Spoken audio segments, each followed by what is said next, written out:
Welcome back to Oscar's Bonsai Farm. Today we're collecting this large juniper. Quite big. It's on a job site, it's just going to get pulled out anyway. It filled this whole area. So I'm not sure what it is. Looks like a Sabina. So we'll come back when it's in the car. So we're back. Got this beast out. Heaps good root ball. Only had a few main roots going out. So I got a few friends coming around to give me a hand to lift it in because it's quite large. There's the hole, like a bomb's going off. But we got it. So quite a lot of fibrous roots, chunky base, definitely a tree in there somewhere. I just so hope this thing survives. So back at the yard, and we've made this box. A bit of ply on the bottom, cut holes with a chainsaw. All this is made out of pallet timber, except for the plywood obviously. So it's about 80 by 45, 30 centimetres deep. It's going to be quite heavy, but I know someone with a forklift, so if I need to work on it we can get it moved around the yard. And also, you'll be able to put a few poles underneath and a couple of people maybe lift it as well.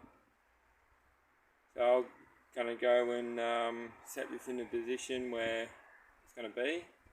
I wanted it in the greenhouse so I get misted every few hours, but it's just far too big. There's no way I can get the tree in or out.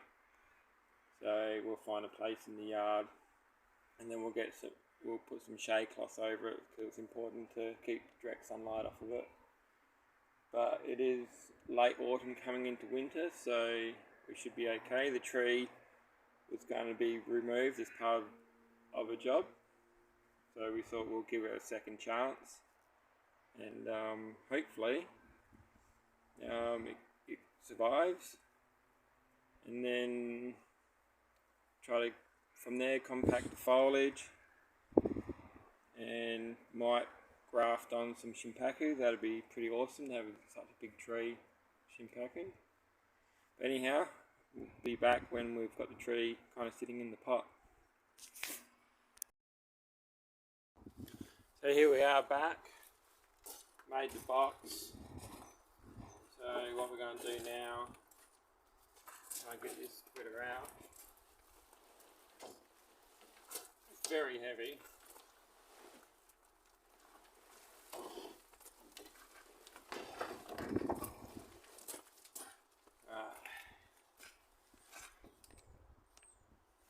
So I just do some of this.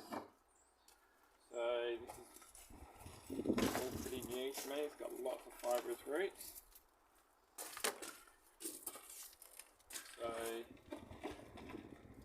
we're just going to work our way around. Anything on the top I'll just take off.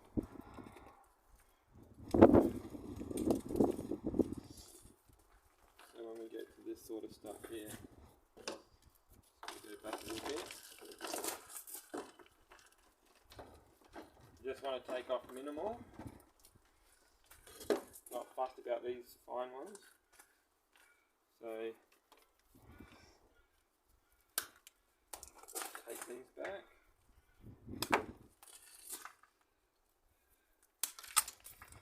Just keep working around.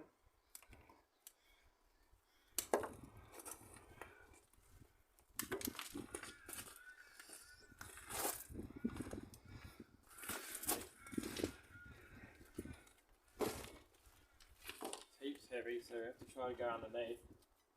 Get some of this dirt off, but not too much. I was lucky it was growing in sandy loam. It's got no real taproot.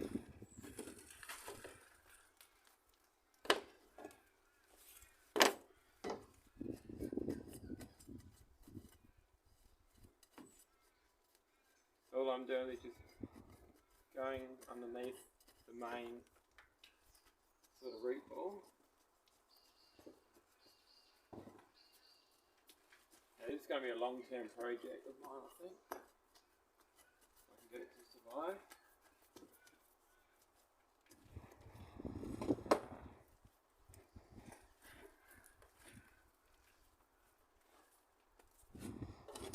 So, a few in here.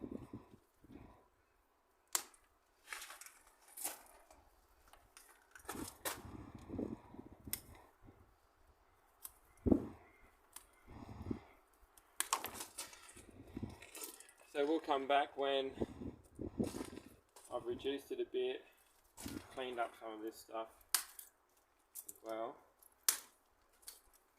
To me, these are all deadwood features, so I don't want to take too much off. Leave as many possibilities as possible. So we'll come back when it's ready to put in the pot.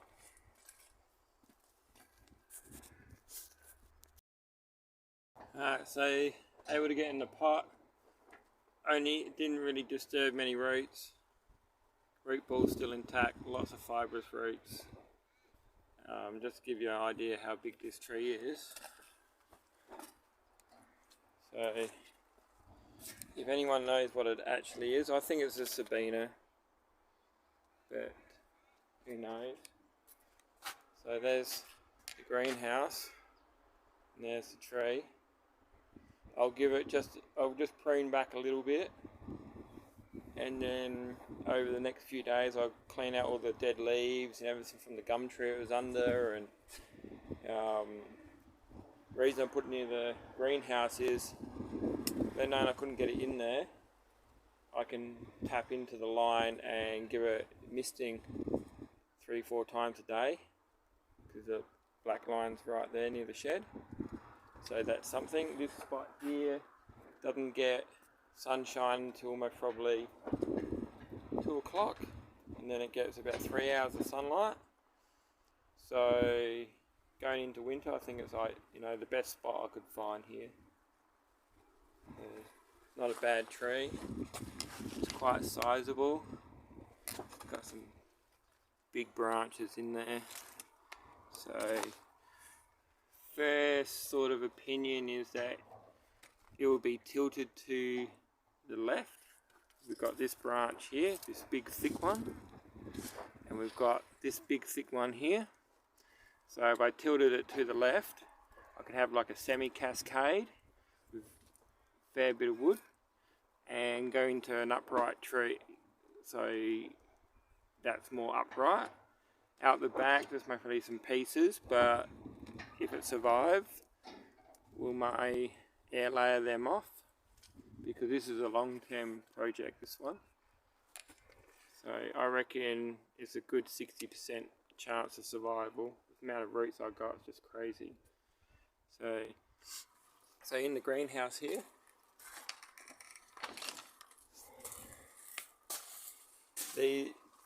these junipers here were the bits that were laying on the ground and it rooted into the ground. So this is kind of ideal, a lot of moisture on there, irrigation going. So I don't know what I'll do with that one, that's pretty weird. But maybe air layer it off, or I don't know, something to mess around with. So any of these survive could be the practice for the big tree. So this is the greenhouse, got lots of things happening in here. Actually too many, but there's a big fig rescue. And there's the Croposma. We'll take him to the bonsai club next meeting. So just potted him up. And then we've got this little guy here, he's quite cool. Alright, thanks for watching.